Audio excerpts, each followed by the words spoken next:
Yeah, so this is the first video of a series of videos about Mount Magnet Freight. I'm Daniel.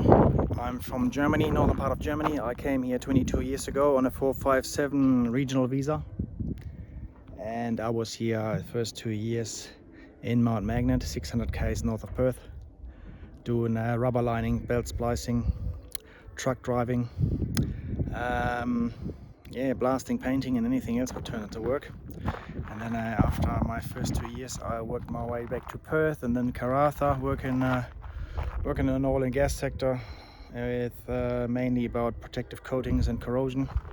And then I had a job for a long time, offshore maintenance coordinator, fabric maintenance. And then 2014, everything changed a little bit. But back to the story here.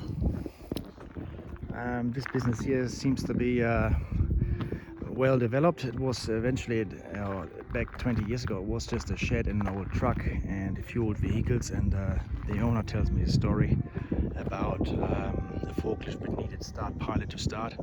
Everything was run down. Now he rebuilt all this business now and he wants to hand it down or sell it. So he asked me to have a look at it. And the line haul trucks, they usually come here at night, dropping off the freight, and then they during the day shift they pull all these pallets apart, scan them, so the guys which order something with DHL or other freighters, they can track their freight. So this happens here, and you get the freight update here, and this is how it looks. It gets then put in the baskets here and then outbound, sent to towns like Yalgoo or Kew or Mecathera or Sandstone. And some of the freight needs to be weighed. They're weighing this here and then put in the baskets, and then the day shift drives these urgent freight to all these locations which I just mentioned. This is a 2.5 ton forklift here, as an 8 tonner, and we go over to the caretaker's residence. We've got a day shift manager office here. We've got a restroom here.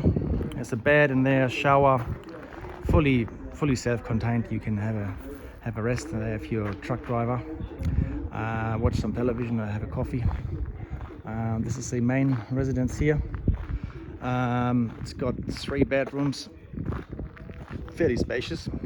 It's very well made for these conditions in the outback. It's made from cool room panels, so styrene or styropor sandwich panels. So it's a building which doesn't heat up too much. I came here yesterday, 600 km from Perth, with my ute.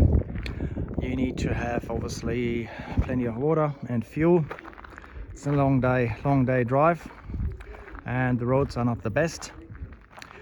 The reason I'm pointing this out with the accommodation is that I might be looking for backpackers or people which want to immigrate to Australia, and they need a sponsor. So there would be work and accommodation in all this here. And here we have the rest of the fleet. So this is pretty much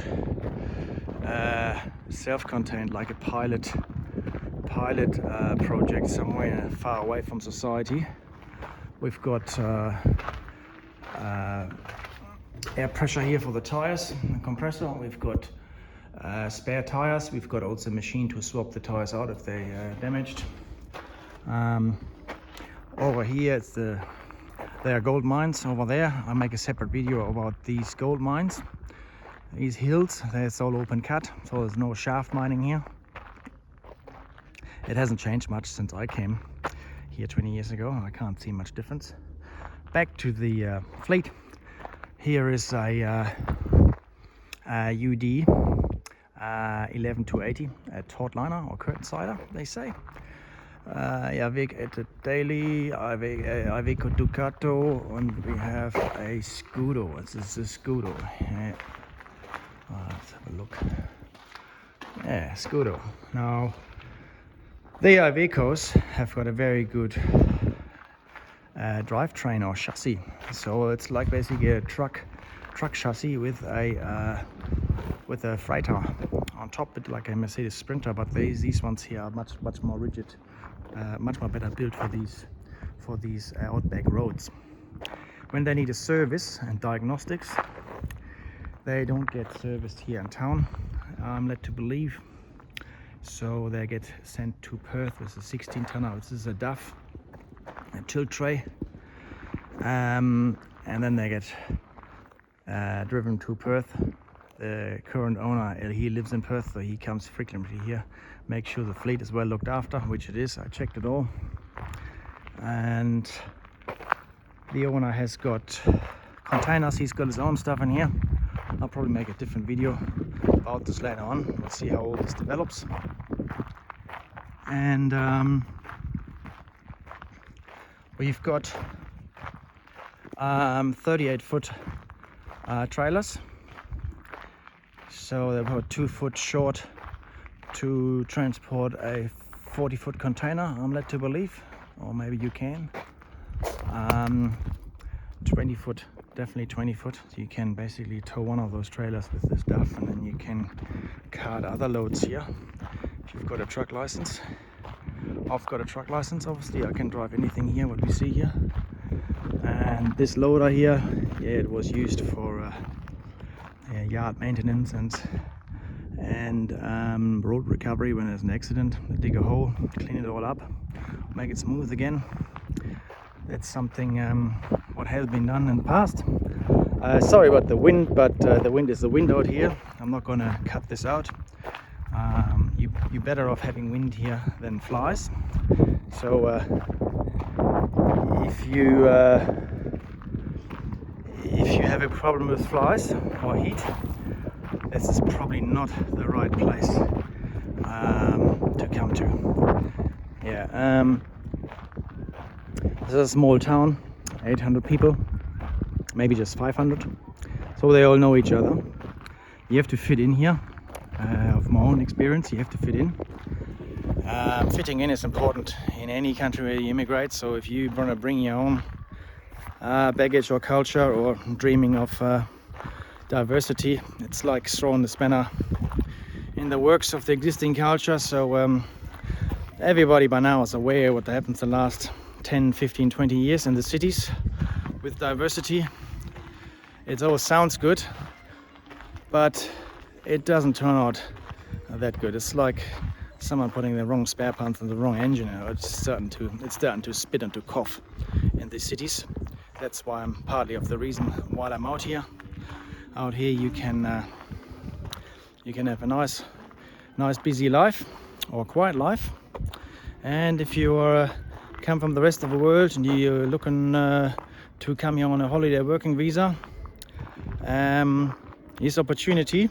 If you've got a truck license or a car license, all these vans here, they can be driven with a car license. Accommodation, there's rooms there, so it would be part of it. And yeah, the town is remote. It's as I said earlier, it's 600 km north of Perth. It's all about mining here, and yeah, helping with the resources, resource recovery. We have got gold mines here, lithium, rare earth, we have zinc, we've got copper, and further north there's iron ore. So if you like this video, please look for the next one, number 2. Give me your likes, thumbs up, subscribe to the channel if you want to see more updates. And yeah, thanks for watching. All the best. Bye.